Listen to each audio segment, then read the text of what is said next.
viewers, Rectangular back, this time with another interview. Here we have my full-length interview with Fabio Di Nino, aka Colonel Crackers, that's with K's. And I had the fortune of meeting up with him and a bunch of other guys from the Southern California A.C.B.A. community this past summer of 2015. Had a really good time hanging out with those guys, and Fabio is a great guy, fellow admin now in the A.C.B.A. group, and also a competitor in the World Tournament. So without any further delay, let's get started.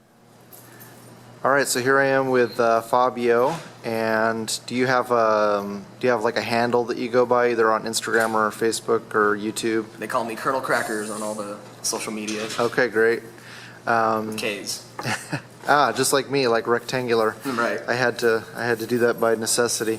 Me too. Xbox Live, someone beat me to the C's.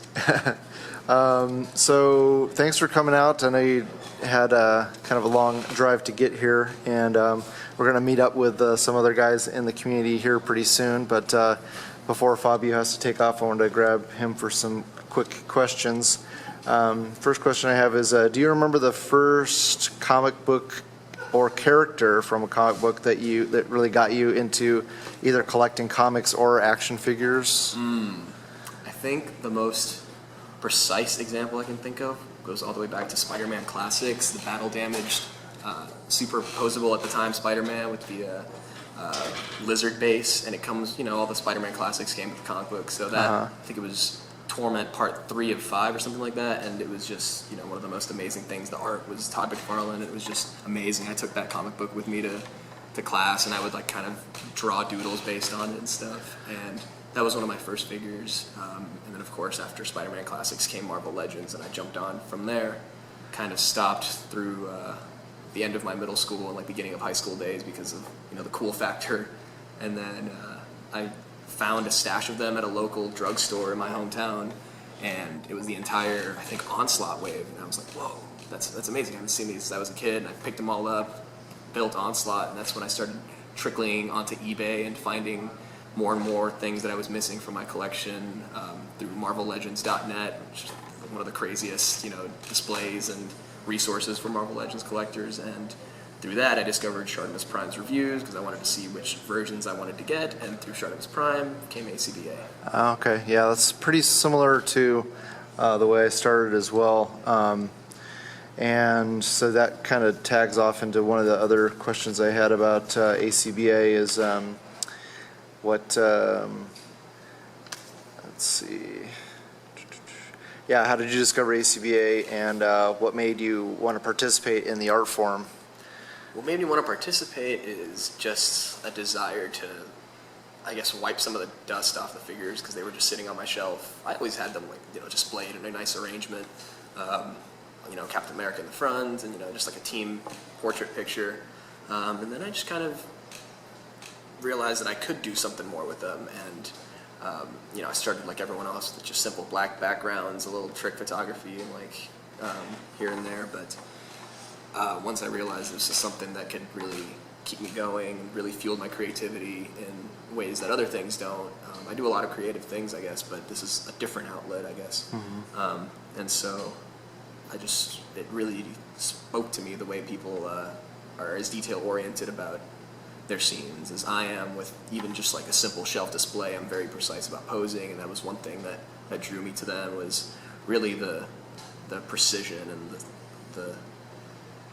the ability of all these artists. I mean, these guys were blowing my mind with things that I've had for years that I never even thought to do, and that definitely spoke to me, and I wanted to take part. Cool. And that kind of leads into another question I had about what do you think separates A.C.B.A. from other action figure photography groups? Yeah, this is a hot topic, I guess. A lot of people like to debate about groups and all that stuff, but I think A.C.B.A. is more than just a group. It's both a style, what we call the art, as well as the brand. It's something that we're representing. It's a household name that we'd like to get out there to people in the community as well as people in the industry. And I mean, certainly has a certain ring to it, you know.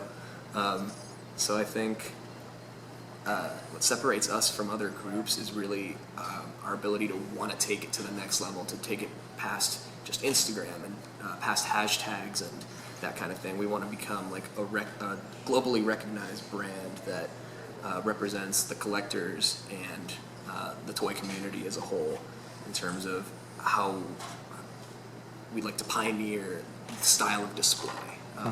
It's because that's really what separates us, the style of the display. Anyone can take a toy photo, but to build a full display that you can view from all sorts of angles and can impress people, you know, when they walk into your kitchen, like I have it in my house. They'll walk into your kitchen and see this cool display and they're like, whoa, this is awesome. And then you show them a picture and it's like, wow, there's so much more to this picture than I thought. And that's really something that captivates me, is I've always been a fan of physical, practical, tangible things. Like, you know, it goes to movies. I love 80s movies because everything was practical back then. I love bad puppetry and I love animatronics and all that stuff. I think it's awesome. CGI like draws me out of it because at the end of the day, something can look wonky, but if it's real, it's still real, you know? Yeah. Maybe I'm kind of like ranting here, but Yeah, I had a similar experience. I've been taking a lot of screenshots of old or just sci-fi movies in general that I own on DVD, and to get ideas for dioramas. And it's incredible how you can notice when things are digital and when things are practical, and they look so much better when they're practical. there's a thing called the uncanny valley, and CGI just isn't there yet. But Yeah. practical effects, whether they look kind of wonky or whatever, at the end of the day, a built prop is still a physical thing, and it's probably going to look better than. I mean, they even built a practical Bumblebee for the original Transformers movie. I don't know about the others because who cares about them? But they built a practical Bumblebee that was, you know, to scale and real for some of the less complicated shots because he was one of the smaller ones. So he was the most feasible one to do physically, and they did, and you know, they use him in the movie, and that's the one that looks the best, the one that interacts with Sam the most. It looks the best because, frankly, it is a real thing. Let's see. What common mistakes that you see A.C.B.A. artists or new people to the group make that bothers you the most? Bothers me the most? You know, there's forgivable offenses, like maybe a cutout isn't like too crisp, because, you know, cutouts are really one of the hardest things. And another thing that really separates A.C.B.A. Yes. is the use of the physical cutouts. And We started it. we did, and we're, like I said, we're the pioneers of the display art form. So I think, say the question one more time. Things that you see new folks to the page, like Facebook page, do. That's, you know, common things that you see that that kind of like, you know, right away, like oh, okay, I right away I don't like this because. A lot of it can be posing. You can tell when a pose just isn't right. I'm not the best at like vocalizing it a lot of the time, or, you know, I'm not really a huge commenter. Yeah, either, giving feedback. But when people, you know, need feedback, I try to go out of my way and do what I can. But yeah, posing is definitely a thing that people sometimes need improvement on coming in. Something that people definitely get criticized a lot for and might like turn them off at first because they're like, oh man, like a walking pose? Who criticizes a walking pose? Who cares? We care. That's what sets us apart. Yeah. Another common mistake I'd probably say is just lighting, because lighting can really do a lot for a photo. I'm using a DSLR now, so lighting is everything. But even when you're using a phone camera, really like good lighting can be the difference between a really grainy photo and a really sharp photo. People need to really realize that you need to have 3 sources of light. You need the 2 fill lights and the key light, and that's what's really going to bring depth to your scene and won't put shadows on your backdrop and stuff. That's probably the thing that drives me crazy, Shadows. and I see veterans doing it all the time as well. Is because I'm a judge, and if there's shadows on the background, I'm like, okay. And number one, especially if you're a rookie, I can let it go. But veterans, it's not that hard to move your background back away from your display so that you're not seeing that, because you're trying to build the illusion Of depth. of another world. Yeah, and that takes away the illusion. So Let's I mean, see. unless it's the scene that calls for harsh shadows, Sure. like, a dim lit alley, and maybe you want to cast a shadow on the pavement or something like that. When did you, you might have touched on this earlier, when did you first start getting seriously into collecting? Probably about 2 years ago. I was picking up Legends here and there on eBay, and then the Return to Marvel Legends happened, with the Bucky Cap wave, and I jumped on those. I thought they were cool, and then one time I went to Universal Studios. I think it was summer 2013. I went to Universal Studios, and they have a comic shop there called Things from Another World, which is pretty nice. And they've actually expanded it recently. It's huge. But now, back then, I stopped in. I'm like, oh, they usually have cool stuff. I remember, like, when I first moved to the area about 5 years ago, or 6 years ago, I went there, and I'm like, oh, cool, they have DC Universe Classics. I knew what the stuff was, even if I wasn't keeping up with it at the time. Mm-hmm. So then I went this time 2 years ago, and that's when I found the NECA Series 13 Predators. I think it was the Dutch and the Jungle Hunter from the original movie, the two versions of Dutch. And I picked one of the versions of Dutch and the Jungle Hunter, and I took those home, and I was blown away with this. I've had 6-inch figures before, but not like, a NECA figure, and so articulated and like detailed and everything. And that's what got me into collecting NECA. Oh, okay. And those two things kind of came at the same time. I would get Legends, and I would get a few NECAs here and there. Especially because NECA's putting out such great stuff in the past 2-3 years. So I've been picking up a couple things in their back catalog as well. But NECA was really the one that got me back into like hardcore collecting, because I'm keeping up with all their lines. And then Legends at this point, because I have so many, it's like an obligation to get them, Yeah. Like when 3 waves are announced for pre-order, I'm like, oh, damn it, I need them all. I know, yeah, I feel your pain. Fortunately, I like Spider-Man, but I'm not a huge Spider-Man fan, so I don't feel the need. I don't need all those waves. Mm-hmm. I didn't get the whole Hobgoblin wave. I didn't get 2099. I didn't get the Spider-Women. I just got Anti-Venom just to get him, and the Spider-Man because he was really good. So since we're both fellow Marvel Legends collectors and we're on the subject, what is your favorite Build-A-Figure, or if you're DC collecting Connect, that has been released so far, or is soon to be released? Or is that including Toy Biz and Hasbro? Yeah, both. All. The first one I ever built was Galactus, so I have soft spot for that one. I think the Apocalypse is really nice, especially the black variant. But I think my favorite, because of all the details and really capturing the character in like the coolest way in 3 dimensions, is probably MODOK. MODOK is really nice. That face is just An old Hasbro.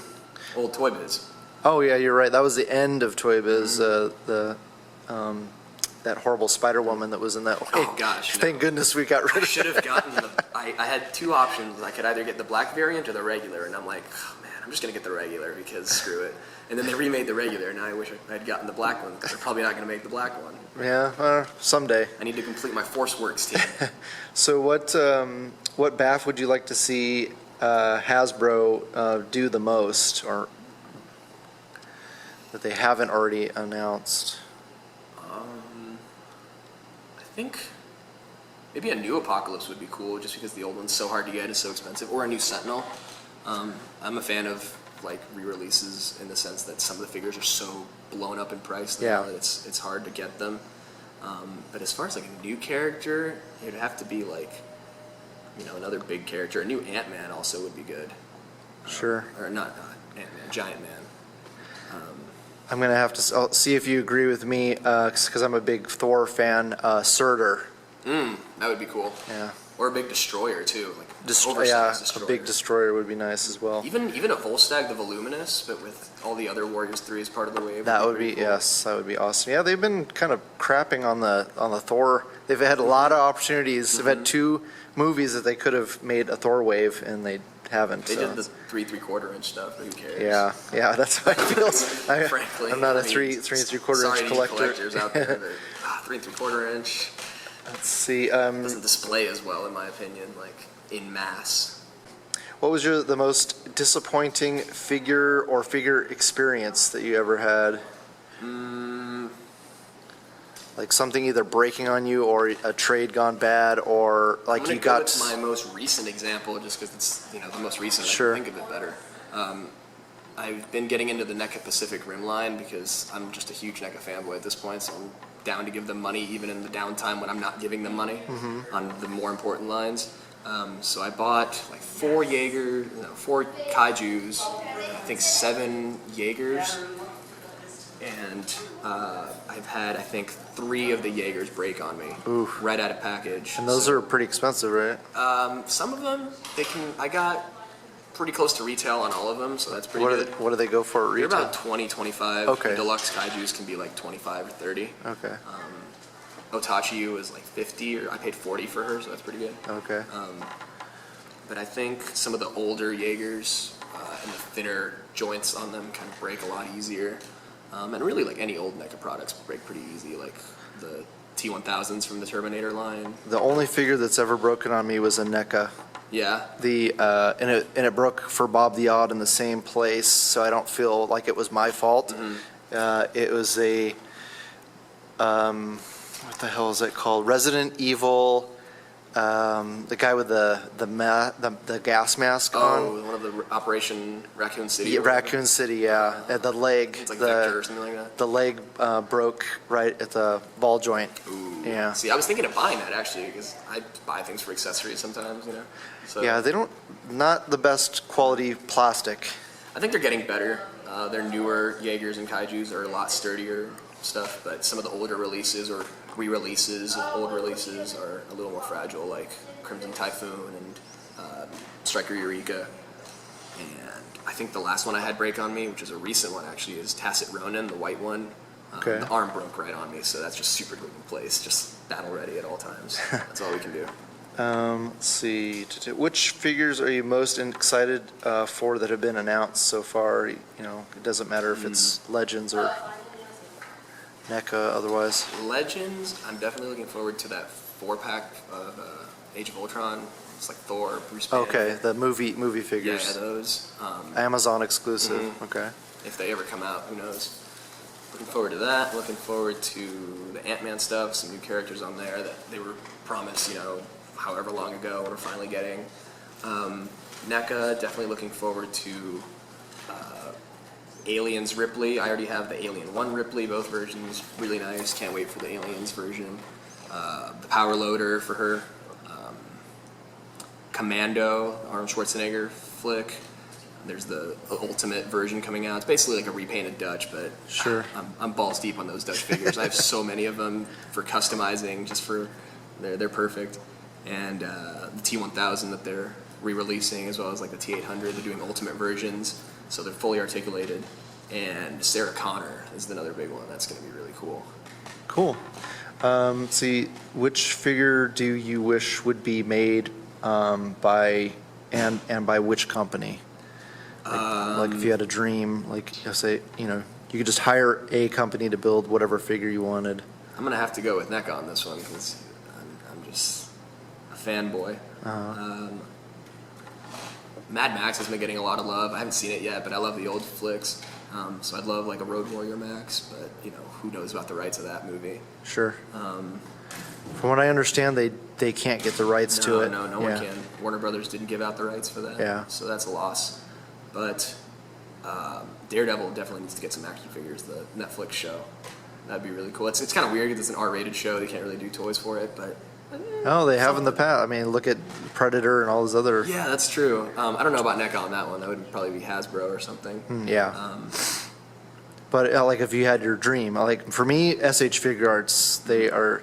I have the Iron Man and the War Machine, and those are fantastic figures. I had the Iron Man 2 Legends versions, and I sold them, and I kind of wish I'd kept the War Machine because at least that one's really nice. Yeah, the Walmart exclusive. Yeah, that's a nice figure. All right. I think like, one of my favorite characters that I wish had treatment in plastic form. I was a big fan of Last Action Hero when I was a kid. That was a big favorite of mine. I love Schwarzenegger flicks growing up, so that's one movie of his that hasn't gotten the treatment. I'd love a Clarence Boddicker from RoboCop. That's definitely something NECA could do. And then you could customize him into the dad from that 70s show if you want or something. The who was the the robot in RoboCop 2. Oh, Robo-Cane. RoboCane. I want a RoboCane so bad. That could definitely work. They've done the Ed 209. Yeah. That'd be one of those deluxe figures, lights and sounds and stuff. That could work. Yeah. Yeah, that's probably it. Crossing my fingers. That'll be one of the few times I will, like, okay, I have to buy this, you know. Maybe like a Danny Glover from Predator 2. I mean, they always say it's not going to happen. But, Yeah. you know, if I were to dream, if I'm being realistic, obviously I'm not going to ask for that. I'd rather get, you know, more desirable characters. Cool. All right, well, thanks for sitting down with us. No problem. All right, talk to you later. Hey you, don't forget to hit like, share, subscribe, and leave a comment below. Brock out.